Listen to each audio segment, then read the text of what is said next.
मेरे प्यारे बच्चे, मुझे पता है तुम मुझे अभी बहुत याद कर रहे थे।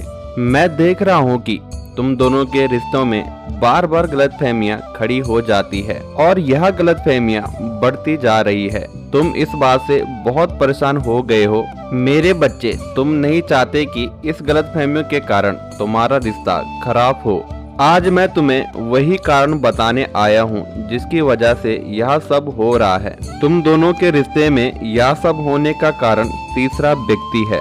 जब से वो तुम दोनों के बीच आया है, उसने तुम्हारे प्रेमी के मन में गलतफहमियां उत्पन्न कर दी है। वह तुम्हारे बारे में कुछ भी नकारात्मक विचार नहीं रखता था, लेकिन उस तीसरे व्यक्ति की कुछ बातों से उसके मन में बहुत से नकारात्मक विचारों का जन्म दे दिया है।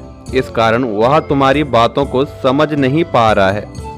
तुमने उसे बहुत समझाने का प्रयास किया है, लेकिन फिर भी उसने तुम्हारी कोई बात नहीं सुनी।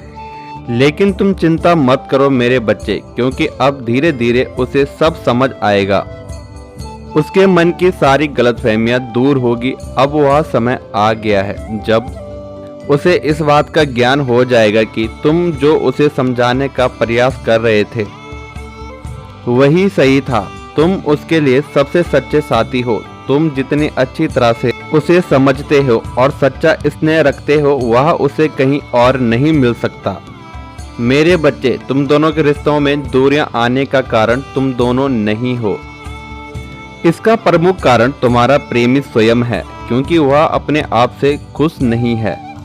उसने अपने जीवन में कुछ लक्ष्य निर्धारित किए हैं, लेकिन वह उन्हें प्राप्त करने में कठिनाइयां महसूस कर रहा है और इसलिए वह बहुत बेचैन रहता है। अपनी इस बेचैनी के कारण वह बहुत उलझा हुआ है और अपना सारा क्रोध तुम पर निकाल देता है, लेकिन बाद में उसे बहुत पछतावा होता है। वह तुम्हें बहुत याद करता है, क्योंकि उसने भी तुमसे सच्चा प्रेम किया है। बार बार उसी बात को सोच रहा है जिसके कारण तुम दोनों के बीच दूरियां आ गई है। उसके मन में बार बार अजीब अजीब से विचार आ रहे हैं। अपने रिश्तों को लेकर वह बहुत डरा हुआ है और इसी कारण रातों को सो भी नहीं पा रहा है। वह पूरी तरह से मानसिक तनाव से घिरा हुआ है और इसलिए बहुत ज्यादा चिड़चिड़ा हो गया है। इन सब का कारण उसके जीवन की आवश्यकता है।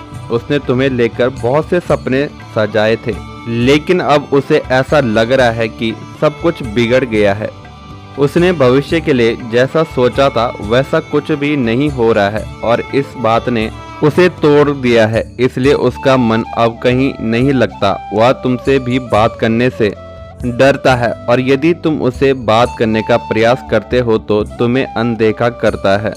उसके मन में शांति नहीं है। वह समझ नहीं पा रहा है कि उसके जीवन में यह सब क्या चल रहा है। कब सब ठीक होगा, कब सब वैसा होगा जैसा उसने सोचा था। वह बहुत बेचैन है, भविष्य को लेकर बहुत ज्यादा सोच विचार कर रहा है। लेकिन मेरे बच्चे, तुम चिंता मत करो। तुम्हारे लिए आज मैं अपने संदेश के माध्यम से एक अच्छी खबर लाया हूँ। आने वाले 7 दिनों के अंदर तुम दोनों के लिए कुछ ठीक हो जाएगा। तुम दोनों के बीच की सारी गलतफहमियां दूर हो जाएगी। तुम दोनों फिर से बात करने लगोगे। मेरे बच्चे, मैं देख रहा हूँ कि तुम दोनों के बीच की जो भी परेशानियां वह बहुत बड़ी नहीं है। बस तुम्हारे प्रेमी ने सोच सोच कर इसे इतना बड़ा बना दिया है और आने वाले सप्ताह के अंदर सब ठीक हो भी जाएगा। तुम निराश मत हो। जब तक तुम्हारे महादेव का साथ तुम्हारे पास है, तुम्हें उदास होने की आवश्यकता नहीं है। बस तुम्हें नकारात्मक नहीं होना है। चाहे जैसे भी परिस्थिति हो, तुम सदैव अच्छा ही सोचना, नहीं तो छोटी सी बात बड़ी होने में देर नहीं लगती। नकारात्मकता हर रिश्ते का अंत कर देती है। तुम्हें सकारात्मक रहना है। शीघ्र ही सब कुछ सही हो जाएगा। मुझ पर विश्वास रखो। उसके मन की हर गलतफहमियां दूर हो जाएगी। वह तुम्हारी बातों को समझ जाएगा।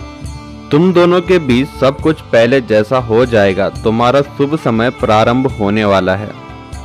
इस सकारात्मक संदेश को अपना बनाने के लिए 444 अंक अवश्य लिखें। महादेव जी का आशीर्वाद हम सब पर सदैव रहे। हर हर महादेव।